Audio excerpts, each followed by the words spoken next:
So yung mga kosa no, yan. Magandang umaga sa inyo lahat, no. Yan.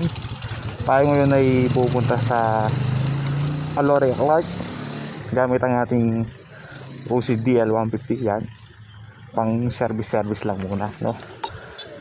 Ay, nakakamiss mag-vlog. Uy, ay buli nang babalik. Sabi nga no. Tayo ay muli nagbabalik pagkatapos ng matagal na walang pag-upload, no. So ngayon, uy, medyo umahambon naman sana. Ngayon to, gamit natin ang UCDL 150, no. Tayo ay pupunta sa Aloria Park. Kaya naman na yun. Yun. Kaya tayo ay nag-apply din sa concert, no. Uy, concert there. So yun, wala naman ako. Anong bago, sama ko na kayo kung gagawin ko yung araw na to. Ano ba mga dyan na yung araw? Yung araw, ito nga, pupunta tayo ng Aloria Clark. Pagkatapos siguro, punta tayo sa mga aeroplano doon, no? Iguan natin, puto pa naman ang tangki natin. Tapos ano ba? Kung makakabot ako, makikipaglibig tayo sa akin doon, no? Sa taring ito, no? Messages. Yan, ano pa ba? So ito, Rusi DL150, no? High speed. Bago to, gamit natin yung ano, Rusi SSX 150, 150-200. Kaso dahil papasok na tayo ng trabaho, kailangan natin na medyo tipid sa gas. Dahil ang gasolina ng 200 nakakatakot. At least ito mas tipid siya, saka mas madaling singit-singit sa mga daan. Hindi katulad doon, malaki.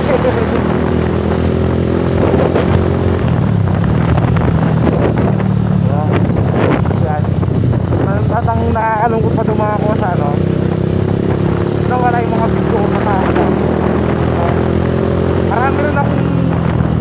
Marami akong na-record na vlog doon. Kaso ang tipungkal na cellphone, walang na paano. Biglang na-format yung memory card niya. Yun, wala na.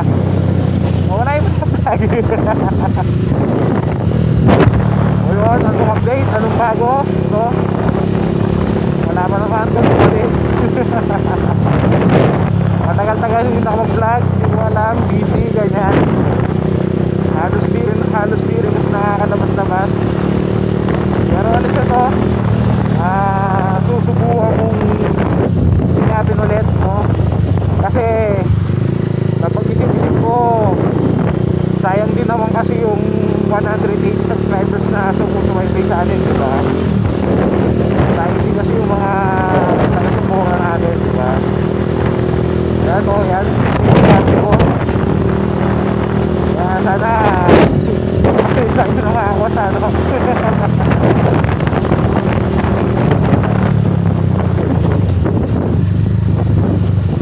Mamaya hanap tayo ng place sa loob dito sa loob ng park para mabukaroon natin ng maayos yung ano.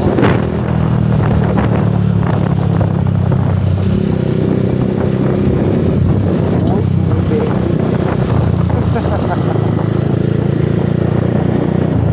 Wala yun, gano'ng kasanay ko panin.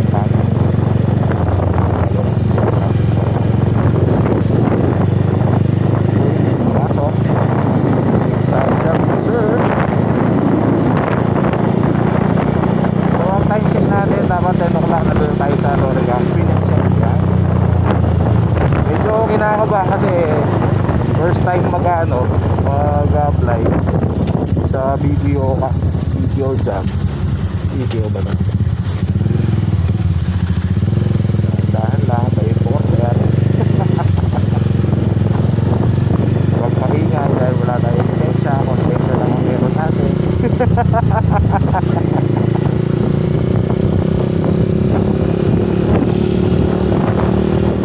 So yung mga kosa, no, yan. Tapos na tayo sa Aloria. Nag-send lang tayo ng ating requirements, no. Yan. Alis na tayo yan. Aloria. Mabilis lang naman, hindi ko na na-record kasi pinatanggal yung helmet. Tara, try natin kung saan tayo ng lugar sa loob. Yung tahimik.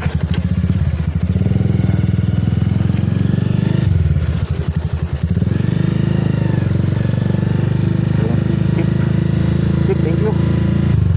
Thank you sa'yo, walang sawang pagsuporta. O Chip. Yan.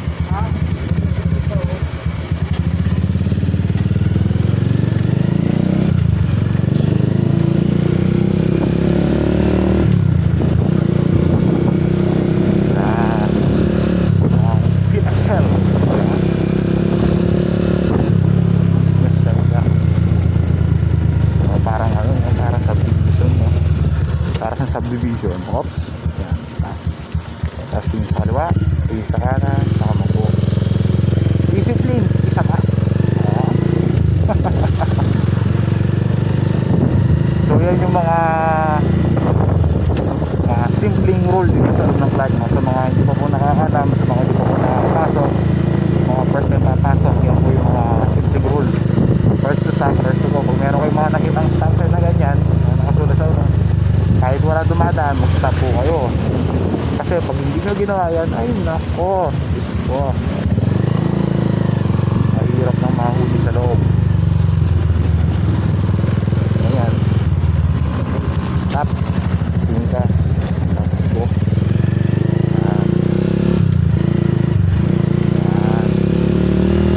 Ayan, so nasa agenda tayo ay saan ba?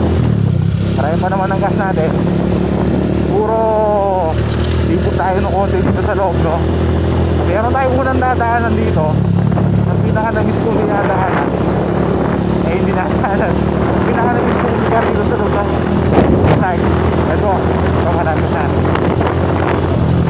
Napaka-memorable ng lugar na to. Kasi isa pa tayo dito. Dito ka dito. Yan, dito ka dito. Yan, natatanaw ko na siya.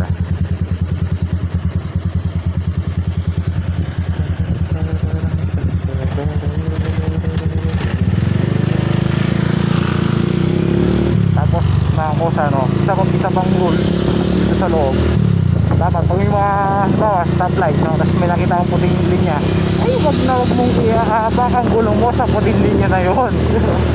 So by the way, ito, yan, Gentry International School, yan. Nung grade 10 ako, yan, nagturo kami dyan, kasama ni Sir BB, yan. Sir BB, shoutout sa'yo, no? Yan, nagturo kami dyan, scouting, no? Pati bang lahi, mga tinuro namin dyan, puro English spoken dollars. Wow!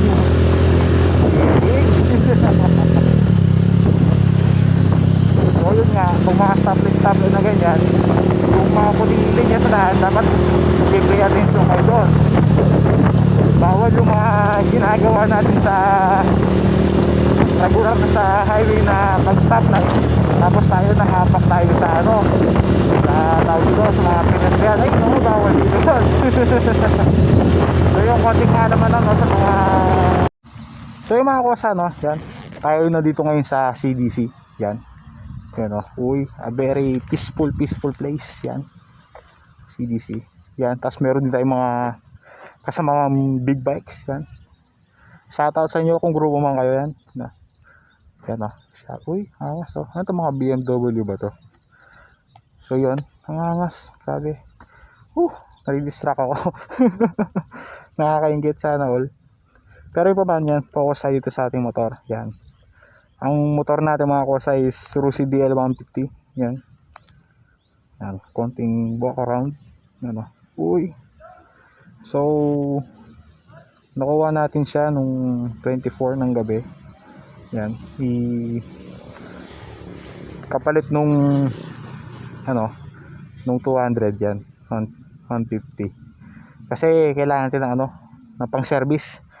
No? Kasi yung nakakatap nga sa gas yung yung 200. Kaya ito kumuha muna tayo ng 150 para mas tipid, no? Hindi sasel sa gas. No? So ano bang mga nito? Ano bang mga ano bang balak natin gawin dito? Sa ngayon pinag-iisipan ko pa. Hindi ko alam kung Thai concept or Vans type na lang or yung MotoGP na concept ng mga rider. Kasi iniisip ko kung ita-Thai concept ko siya, i-rim set ko siya, medyo hindi na siya ganong applicable nun para sa kung gagawin mo siyang service para sa akin, no. Hindi maganda yung rim set na ganung kanipis. Kasi nga Thai concept, diba? Pag Thai concept, magre-rim set ka, dapat yung rim set mo manipis, hindi yung makapal, no. So kung ganun yung gagawin mo, tapos yung gulong mo manipis din. So parang hindi siya ganong applicable or hindi siya ganong akma sa kung ipang service mo siya. Mas magiging akma yung ganun kung pag-show mo siya, ganun, tsaka pang karera. Pero kung ganun nga, siguro or pwede rin yung Vans concept. Yung MotoGP niya, yung magkakabit tayo ng RCB ano sing pangalan nun, RB4 Max tayo, yung 5 spokes tapos yung parang banana type silang ganun. Or pwede ring Asio Max, no. Hindi ko alam kung kakasing Asio Max dito kasi yun nga 4 inches ang lapad nun. Baka hindi kayanin ng swing arm natin, no. Kung gano'n man, baka magpalit na rin tayo ng swing arm or hindi ko pa alam. Or pwede ring stay na lang tayo ng stock, ayusin na lang natin, ganyan, no. So hindi ko pa alam, wala pa akong ganong malinaw na barak para dito. Ngayon nasa isip ko lang dito is pang service na lang muna siya, no. Tsaka isa pa, wala pa tayong budget. Pero meron tayong pinakaunang mods na ginawa ko to. Yan. Hindi ko alam kung anong version ng headlight yan. Alam ko version 2 yan. Kasi yung version 1, yung maliit, yung payat, yung pabilog ng ganun. Tapos alam ko ito yung version 2 or 3. Kasi yung una nakabit dyan, yung dalawa yung dalawa siyang ganun. Tapos meron siyang parang pakodrado pa siyang ganun dito. Yan. Tapos yung kinabit ko yung gabi kasi para mas bagay siya. Kasi bumukha siyang trader. Yan. So yun lang naman. Tapos yan di ko alam, siguro to 5 to kung ano man. Ang dumi. Linisin nga natin, kauwi natin sa bahay. So yan. So yung mga kusa, yun lang naman para sa motor na to. Tara. Uwi na tayo. Gutom na ako. Shoutout po sa mga kung sino po mga may-ari ng mga nagaganda ang big bike na to.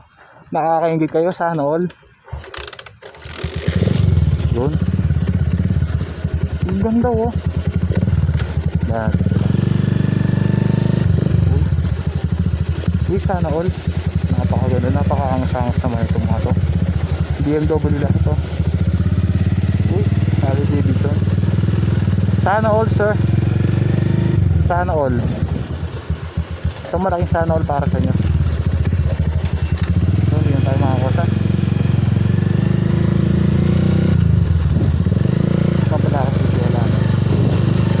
Uy, yun siguro na.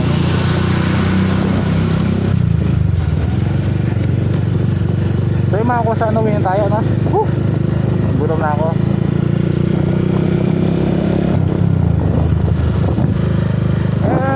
So yun lang naman ngayon para sa araw ito mga kosa, no? Siguro pwede na yun, no? Yun lang naman ang ating agenda ngayon. Or pwede ko rin itagtag mamaya kung makakapag-vlog ako sa tibig, no? So yun.